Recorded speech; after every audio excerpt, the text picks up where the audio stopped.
ಕೆಲವೊಂದಿಷ್ಟು ಪ್ರದೇಶಗಳಲ್ಲಿ ಭಾರೀ ಪ್ರಮಾಣದಲ್ಲಿ ಮಳೆ ಸುರಿತಾ ಇರೋ ಕಾರಣದಿಂದಾಗಿ ನದಿಗಳಿಗೆ ಪ್ರವಾಹದ ಭೀತಿ ಶುರುವಾಗಿದೆ. ಜೊತೆಗೆ ಕೆಲವೊಂದಿಷ್ಟು ನದಿ ಪಾತ್ರದ ಜನರಿಗೆ ಆತಂಕ ಶುರುವಾಗಿದೆ.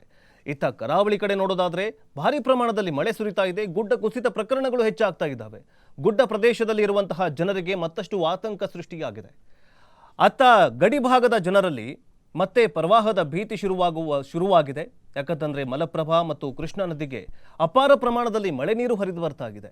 ಯಾಕಂತಂದ್ರೆ ಕರಾವಳಿ ಮತ್ತು ಗೋವಾ ಮತ್ತು ಕೊಂಕಣ ಪ್ರದೇಶಗಳಲ್ಲಿ ಭಾರೀ ಪ್ರಮಾಣದಲ್ಲಿ ಮಳೆ ಸುರಿತಾ ಇರೋದ್ರಿಂದಾಗಿ ಬೆಳಗಾವಿ, ಹುಬ್ಬಳ್ಳಿ, ಧಾರವಾಡ ಜೊತೆಗೆ ವಿಜಯಪುರದ ಕಡೆಗಳಲ್ಲೆಲ್ಲ ಭಾರೀ ಮಳೆ ಕೂಡ ಸುರಿತಾ ಇದೆ. ಜೊತೆಗೆ ದೂದಗಂಗಾ, ವೇದಗಂಗಾ, ಮಲಪ್ರಭಾ ಮತ್ತು ಘಟಪ್ರಭಾ ನದಿಗಳಿಗೆ ಅಪಾರ ಪ್ರಮಾಣದಲ್ಲಿ ನೀರು ಹರಿದು ಬರ್ತಾ ಇರೋದ್ರಿಂದಾಗಿ ಪ್ರವಾಹದ ಪರಿಸ್ಥಿತಿ ನಿರ್ಮಾಣವಾಗುವ ಸಾಧ್ಯತೆ ಇರೋದ್ರಿಂದಾಗಿ ಅಲ್ಲಿನ ಜನರಿಗೆ ಅಲ್ಲಿನ ಜಿಲ್ಲಾಡಳಿತ ಪ್ರವಾಹ ಪರಿಸ್ಥಿತಿ ನಿರ್ವಹಣೆಯ ಕುರಿತಂತೆ ಈಗಾಗಲೇ ರೆಡಿಯನ್ನ ಮಾಡಿಕೊಳ್ತಾ ಇದೆ. ಇತ್ತ ಕರಾವಳಿ ಕಡೆ ಬರೋದಾದ್ರೆ ಗುಡ್ಡ ಕುಸಿತ ಪ್ರಕರಣಗಳು ಹೆಚ್ಚಾಗ್ತಾ ಇದ್ದಾವೆ. ಮಂಗಳೂರು ಆಗಿರಬಹುದು, ಉಡುಪಿಯಲ್ಲಿ ಭಾರೀ ಪ್ರಮಾಣದಲ್ಲಿ ಮಳೆ ಸುರಿತಾ ಇದೆ. ಹೀಗಾಗಿ ಇದೇ ಮೊದಲ ಬಾರಿಗೆ ಮೃಗಶಿರ ಆರ್ಭಟಕ್ಕೆ ಇಡೀ ರಾಜ್ಯ ತತ್ತರಿಸಿ ಹೋಗಿದೆ. ಮೃಗಶಿರ ಮಳೆಯಂತೆ ಈ ಮಳೆಯಿಂದಾಗಿ ಕರಾವಳಿ ಪ್ರದೇಶದಲ್ಲಿ ಅಪಾರ ಪ್ರಮಾಣದಲ್ಲಿ ಎಫೆಕ್ಟ್ ಆಗ್ತಾ ಇರೋದ್ರಿಂದಾಗಿ ಮಂಗಳೂರಲ್ಲಂತೂ ಹೇಳೋದೇ ಬೇಡ, ಅಷ್ಟು ಪ್ರಮಾಣದಲ್ಲಿ ಮಳೆ ಸುರಿತಾಗಿದೆ. ಪ್ರವಾಹ ಪರಿಸ್ಥಿತಿ ನಿರ್ಮಾಣವಾಗಿದೆ. ದೊಡ್ಡ ದೊಡ್ಡ ನದಿಗಳ ರೋಡ್ಗಳ ಮೇಲೆ ಬೋಟ್ಗಳ ಆರ್ಭಟ ಶುರುವಾಗಿದೆ. ಜನರು ಸಿಕ್ಕಾಕೊಂಡು ಒದ್ದಾಡ್ತಾ ಇದ್ದಾರೆ. ಅದರ ಬಗ್ಗೆ ನೋಡ್ತಾ ಹೋಗೋದಾದ್ರೆ 3 ಜಿಲ್ಲೆಗಳಲ್ಲಿ ಈಗಾಗಲೇ ಗುಡ್ಡ ಕುಸಿತ ಪ್ರಕರಣಗಳು ದಾಖಲಾಗಿದೆ. ಜೊತೆಗೆ ಮನೆಗಳಿಗೆ ಅಪಾಯ, ಆತಂಕ ಎದುರಾಗಿದೆ. ರಸ್ತೆ ಸಂಚಾರ ಬಂದ್ ಆಗಿದ್ದು 50 ವರ್ಷದ ವೃದ್ಧ ಒಬ್ಬ ಮತ್ತು 2 ವರ್ಷದ ಮಗು ನೀರು ಪಾಲಾಗಿದೆ. ಜೊತೆಗೆ ವಿದ್ಯುತ್ ವ್ಯತ್ಯಯವೂ ಕೂಡ ಉಂಟಾಗಿದೆ. ಚಿಕ್ಕಮಗಳೂರು, ಉಡುಪಿ, ಮಂಗಳೂರು, ಕೊಡಗು ಜಿಲ್ಲೆಗಳಿಗೆ ರೆಡ್ ಅಲರ್ಟ್ ಘೋಷಣೆ ಮಾಡಲಾಗಿದ್ದು ಜೊತೆಗೆ ಎಲ್ಲ ಶಾಲಾ ಕಾಲೇಜುಗಳಿಗೆ ರಜೆಯನ್ನು ಘೋಷಣೆ ಮಾಡಲಾಗಿದೆ. ಯಾವ್ಯಾವ ಜಿಲ್ಲೆಗಳಲ್ಲಿ? ಚಿಕ್ಕಮಗಳೂರು, ಉಡುಪಿ, ಮಂಗಳೂರು ಮತ್ತು ಕೊಡಗು ಜಿಲ್ಲೆಗಳಿಗೆ ಈ ಎಲ್ಲ ಜಿಲ್ಲೆಗಳಲ್ಲಿರುವಂತಹ ಎಲ್ಲ ಶಾಲಾ ಕಾಲೇಜುಗಳಿಗೆ ರಜೆ ಘೋಷಿಸಲಾಗಿದೆ. ಇನ್ನು ರಾಜ್ಯದಲ್ಲಿ ಮುಂಗಾರು ಬಿರುಸುಗೊಂಡಿದ್ದು ಧಾರಾಕಾರ ಮಳೆಗೆ ಮಲೆನಾಡು ಭಾಗದ ವಿವಿಧೆಡೆ ಗುಡ್ಡ ಕುಸಿತ ಮುಂದುವರೆದಿದ್ದು ಉತ್ತರ ಕನ್ನಡ ಜಿಲ್ಲೆಯ ಸಿರಿಸಿ ಸಮೀಪದ ದೇವಿಮನೆ, ಶೃಂಗೇರಿ ತಾಲೂಕಿನ ನೆಮ್ಮಾರಿ ಮತ್ತು ಮಂಗಳೂರಿನ ಕದ್ರಿ, ಕಂಕನಾಡಿಗಳಲ್ಲೆಲ್ಲ ಭಾರೀ ಪ್ರಮಾಣದಲ್ಲಿ ಗುಡ್ಡ ಕುಸಿತ ಸಂಭವಿಸಿದ್ದು ವಾಹನ ಸಂಚಾರ ಸ್ಥಗಿತಗೊಂಡಿದೆ. ಇನ್ನು ಕರಾವಳಿ ಭಾಗದಲ್ಲಿ ಮಳೆ ಅಬ್ಬರಿಸ್ತಾ ಇದ್ದು ಭಟ್ಕಳದಲ್ಲಿ 50 ವರ್ಷದ ವೃದ್ಧ ಹಾಗೂ 2 ವರ್ಷದ ಪುಟ್ಟ ಬಾಲಕ ನೀರು ಪಾಲಾಗಿ ನೀರಿನಲ್ಲಿ ಕೊಚ್ಚಿಕೊಂಡು ಹೋಗಿದ್ದಾರೆ. ಬೆಳ್ತಂಗಡಿ ಸಮೀಪದ ಮರ ಬಿದ್ದು ಇಬ್ಬರು ಗಾಯಗೊಂಡಿದ್ದಾರೆ.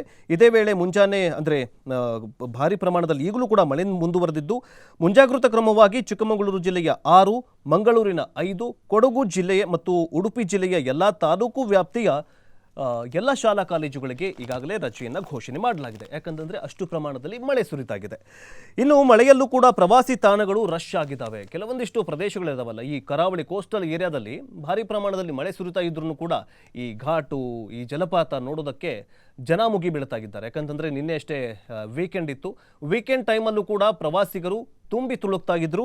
ಅದರ ಬಗ್ಗೆ ನೋಡ್ತಾ ಹೋಗೋದಾದ್ರೆ ರಾಜ್ಯದ ಕೊಡಗು, ಕರಾವಳಿ ಮತ್ತು ಭಾರಿ ಪ್ರಮಾಣದಲ್ಲಿ ಮಳೆ ಸುರಿತಾ ಇದೆ. ಮೃಗಶಿರ ಮಳೆ ಅಬ್ಬರಿಸ್ತಾ ಇದ್ದು ಈ ಭಾಗದ ಪ್ರಮುಖ ಜಲಪಾತಗಳು ಮೈದುಂಬಿ ಹರಿತಾ ಇದ್ದಾವೆ. ಇವೆಲ್ಲವನ್ನ ನೋಡೋದಕ್ಕೆ ಈ ಸಿಟಿಯಿಂದ ಜನ ಹೋಗ್ತಾ ಇದ್ದಾರೆ. ಅವ್ರಿಗೆ ಅಂದಾಜಿರೋದಿಲ್ಲ. ಯಾಕೆ ಈ ಜಿಲ್ಲಾಡಳಿತ ಪ್ರವಾಸಿಗರನ್ನ ಆದಷ್ಟು ಅವಾಯ್ಡ್ ಮಾಡತ್ತಂತಂದ್ರೆ ಈ ಜಲಪಾತಗಳನ್ನು ನೋಡುವುದಕ್ಕೆ ಅಥವಾ ಈ ಸಮುದ್ರದಕ್ಕೆ ಇಳಿಯದಂತೆ ಯಾಕೆ ನೋಡ್ಕೊಳ್ಳುತ್ತಂತಂದ್ರೆ ಈ ಸಿಟಿ ಜನರಿಗೆ ಗೊತ್ತಿರಲ್ಲ. ಸಿಟಿ ಜನರಂದ್ರೆ ಅಷ್ಟೇ ಅಲ್ಲ, ಪ್ರವಾಸಿಗರಿಗೆ ಗೊತ್ತಿರೋದಿಲ್ಲ ಯಾವ ಸ್ಥಳದಲ್ಲಿ ಏನು ಅಪಾಯ ಇದೆ ಅಂತ ಗೊತ್ತಿರೋದಿಲ್ಲ. ಸೊ ಅದಕ್ಕೋಸ್ಕರ ಜಿಲ್ಲಾಡಳಿತ ಪ್ರವಾಸಿ ತಾಣಗಳಿಗೆ ಬರದಂತೆ ಕೂಡ ಎಚ್ಚರಿಕೆಯನ್ನು ಕೊಡ್ತಾ ಇದ್ದಾರೆ. ಆದರೂ ಕೂಡ ಜನ ಕೇಳ್ತಾ ಇಲ್ಲ. ಪ್ರವಾಸಿ ತಾಣಗಳಲ್ಲಿ ಈಗಾಗಲೇ ಜನ ಮುಗಿಬಿದ್ದಿದ್ದಾರೆ. ಇವತ್ತು ಸೋಮವಾರ ಆಗಿರೋದ್ರಿಂದ ಸ್ವಲ್ಪ ಕಮ್ಮಿ ಆಗುವ ಸಾಧ್ಯತೆ ಇದೆ. ಇನ್ನು ಇತ್ತ ಉತ್ತರ ಕರ್ನಾಟಕದ ಕಡೆ ಬರೋದಾದರೆ ಇನ್ನು ಮಹಾರಾಷ್ಟ್ರದ ಮತ್ತು ಕೊಂಕಣ ಮತ್ತು ಈ ಘಟ್ಟ ಪ್ರದೇಶಗಳಲ್ಲಿ ಭಾರೀ ಪ್ರಮಾಣದಲ್ಲಿ ಮಳೆ ಸುರಿತಾಗಿದೆ. ಕೊಂಕಣ ಮತ್ತು ಗೋವಾ ಪ್ರದೇಶಗಳಲ್ಲಿ ಭಾರಿ ಪ್ರಮಾಣದಲ್ಲಿ ಮಳೆ ಸುರಿತಾ ಇರೋದ್ರಿಂದಾಗಿ ಕೃಷ್ಣಾ, ಮಲಪ್ರಭಾ, ಘಟಪ್ರಭಾ ಮತ್ತು ವೇದಗಂಗಾ, ದೂದಗಂಗಾ ಈ 5 ಪಂಚ ನದಿಗಳು ಈಗ ಉಕ್ಕಿ ಹರಿತಾ ಇದ್ದಾವೆ. ಯಾಕಂತಂದ್ರೆ ಮಹಾರಾಷ್ಟ್ರದ ಕೊಂಕಣ ಭಾಗದಲ್ಲಿ ಅಥವಾ ಮಹಾರಾಷ್ಟ್ರದ ಕೊಯ್ನಾ ಭಾಗದಲ್ಲಿ, ಮಹಾಬಳೇಶ್ವರ ಭಾಗದಲ್ಲಿ ಭಾರಿ ಪ್ರಮಾಣದಲ್ಲಿ ಮಳೆ ಸುರಿದ್ರೆ ಕರ್ನಾಟಕದಲ್ಲಿ ಪ್ರವಾಹದ ಪರಿಸ್ಥಿತಿ ನಿರ್ಮಾಣವಾಗುತ್ತೆ. ಯಾಕಂತಂದ್ರೆ ಕೃಷ್ಣಾ ನದಿಯ ಉಪನದಿಗಳಾಗಿರುವಂತಹ ವೇದಗಂಗಾ, ದೂದಗಂಗಾ ಮತ್ತು